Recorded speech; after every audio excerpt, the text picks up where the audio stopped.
नमस्कार दोस्तों, मैं भारतेंदु मिश्र आज आपसे बात कर रहा हूँ महान संत संत शिरोमणि रविदास जी की। आज उनका जन्मदिन होता है और पूरा देश दुनिया सभी हम उनके इस जन्मदिन को बड़े उल्लास से आनंद पूर्वक मनाते आए हैं। रविदास जी का जन्म माघ पूर्णिमा के दिन हुआ और ऐसा माना जाता है कि वो माघ पूर्णिमा को प्रकट हुए सन 1433 के आसपास। संवत या जो भी कहें, बहुत स्पष्ट रूप से तो नहीं मिलता है, लेकिन संवत 1433 को ऐसा माना जाता है कि उनका जन्म हुआ। तो अब काशी में जब जन्म हुआ, काशी में ही रहे, तो निश्चित है कि कबीर का सत्संग कबीर के निकट रहे होंगे, कबीर की चेतना के निकट रहे होंगे। दोनों का समय लगभग आसपास का ही कहा जाता है। तो दुखियों के कल्याण के लिए उनका वो प्रकट हुए, ऐसा माना जाता है। उनका जन्म हुआ तो माता और पिता का जो पैतृक कार्य था जूते बनाने का, तो वो उन्होंने स्वीकार किया, वही करना शुरू कर दिया। तो पिताजी उनका नाम था रघु और माता का नाम घुरविनिया था। बहरहाल पत्नी का नाम लोना बताया जाता है। तो ये कुछ ऐसी चीज़ें हैं जो उनके जीवन से जुड़ी हैं। अपने अपने काम को करते हुए अपनी चेतना कर्तव्य को से जुड़े रहकर उन्होंने ईश्वर को प्राप्त किया, सिद्ध संत बने। और ये भी मैं बताऊं आपको कि आध्यात्मिक ज्ञान उन्होंने जब अर्जित किया गुरु रामानंद जी की दीक्षा के बाद, तो ऐसा कहा जाता है कि मीराबाई ने उनका शिष्यत्व ग्रहण किया और मीराबाई ने जाकर उनसे वार्ता की, उनके साथ बैठ कर के सीखा, आध्यात्म ज्ञान अर्जित किया। तो ये कुछ बातें हैं। और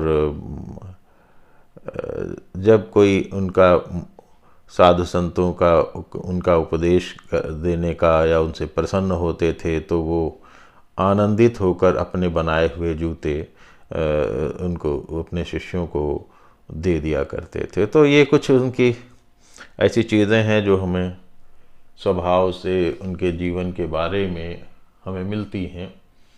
बहरहाल आज उनकी पावन स्मृति को उनको याद करते हुए उनकी स्मृति से कुछ चीज़ें लेकर मैं आपके सामने ये उपस्थित हुआ हूँ। और अब उनका जो प्रसिद्ध भजन है, जिसको मुझे लगता है कि पढ़कर सुनाना चाहिए आपको, क्योंकि वो पंक्तियाँ ही ऐसी हैं जो एक बार सुन लेता है तो वो उनके प्रति समर्पित हो जाता है। और किस तरह से उन्होंने बड़े सहज शब्दों में, बहुत वो कवि बड़े हैं या संत बड़े हैं, इसका निर्णय मैं विद्वानों पर छोड़ देता हूँ कि वो महात्मा बड़े हैं, कवि बड़े हैं या कर्मयोगी हैं, तो ये तो तय करता रहेगा समय। बहरहाल एक जो छंद मैं बताया, तुम चंदन हम पानी, ये उनका बड़ा प्रसिद्ध उनकी रचना है। मैं कोशिश कर रहा हूँ कि ये रचना मैं आपके सामने रखूं। तो लीजिए, प्रस्तुत है संत रविदास जी की ये रचना।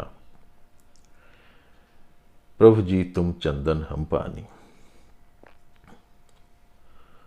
तुम चंदन हम पानी, तुम चंदन हम पानी, प्रभु जी तुम चंदन हम पानी। चंदन हम पानी। प्रभु जी तुम चंदन हम पानी। जाके अंग अंग बास समानी। जाके अंग अंग बास समानी।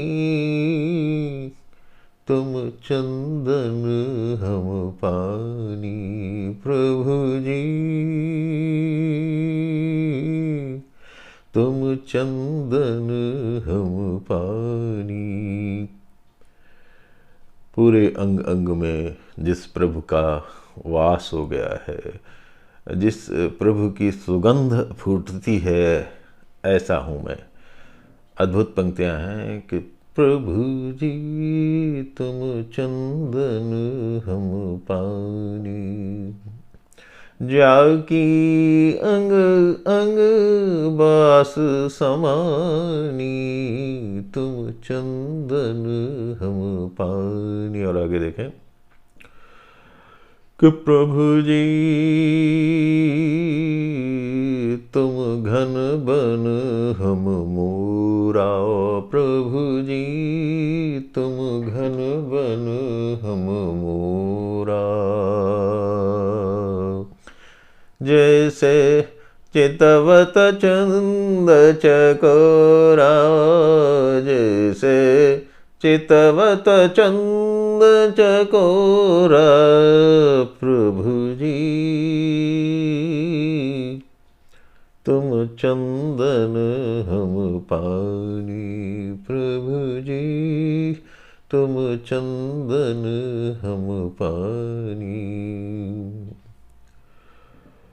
तो चंद्र और चकोर का जो संबंध है, रविदास जी कहते हैं, और जैसे मगन होकर मोर बादलों को देखकर नृत्य करता है, तो कुछ वैसा ही संबंध प्रभु जी हमारा आपसे है। और आगे कहते हैं कि प्रभु जी तुम दीपक हम बाती। प्रभु जी तुम दीपक हम बाती।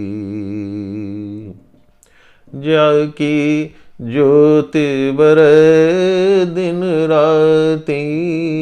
जाकी ज्योत बरे दिन राती। प्रभु जी तुम दीपक हम बाती। तुम चंदन हम पानी। तो कहते हैं कि जैसे उस अखंड ज्योति की तरह, दिन रात जलने वाली ज्योति की तरह तुम दीपक हो, और हम उस दीपक में पड़ी हुई बाती की तरह हैं, धागे की तरह हैं। तो हे प्रभु, ऐसा हमारा तुम्हारा संबंध है। आगे देखते हैं कि प्रभु जी तुम मोती हम धागा। प्रभु जी तुम मोती हम धागा। जैसे सोनहि मिलता सुहागा। जैसे सोनहि मिलता सुहागा। प्रभु जी तुम मोती हम धागा। मोती में जब धागा पिरोया जाता है तभी उसका महत्व बनता है, हार बनेगा, माला बनेगा। तो मेरा और आपका संबंध है प्रभु वैसा ही है, जैसे सोने का सुहागे से है। सुहागा सोने को चमका देता है, तो कुछ वैसा ही संबंध है प्रभु हमारा और आपका। अंत में इस भजन में वो कहते हैं, प्रभु जी तुम स्वामी हम दासा। प्रभु जी तुम स्वामी हम दासा। ऐसी भगति कर रे दासा। ऐसी भगति करे रे दासा। प्रभु जी तुम स्वामी हम दासा। तो रविदास जी स्वयं बता देते हैं कि मेरी भक्ति ऐसी है कि जिसमें हम दास भाव से और प्रभु को, ईश्वर को स्वामी के भाव से हम उनकी सेवा करते हैं, उनकी अर्चना करते हैं, उनका ध्यान करते हैं। तो बहुत सुंदर ये भजन है, मैंने सोचा आपके सामने रखा जाए। तो तुम चंदन हम पानी, प्रभु जी तुम चंदन हम पानी, जाकी अंग अंग बास समानी, तुम चंदन हम पानी। तो मित्रों, बात यह है कि ऐसे उस संत रविदास की स्मृति का, उनको याद करने का आज दिन है। और विशेष बात मैं ये कहना चाहता हूँ कि पूरे सिख धर्म के गुरु ग्रंथ साहब में भी उनकी बहुत सारी कविताएं संकलित हैं, उनका बड़ा महत्व है। और इसीलिए जो सिख संप्रदाय के लोग हैं वो अपना गुरु मानते हैं रविदास जी को।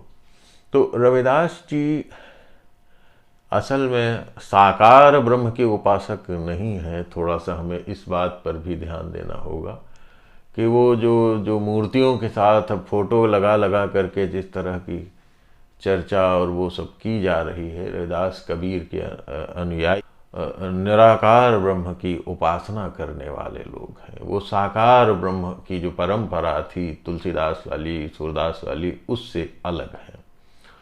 तो खैर, आज उनकी स्मृति का दिन है, हम उन्हें स्मरण करें, उन्हें नमन करते हैं।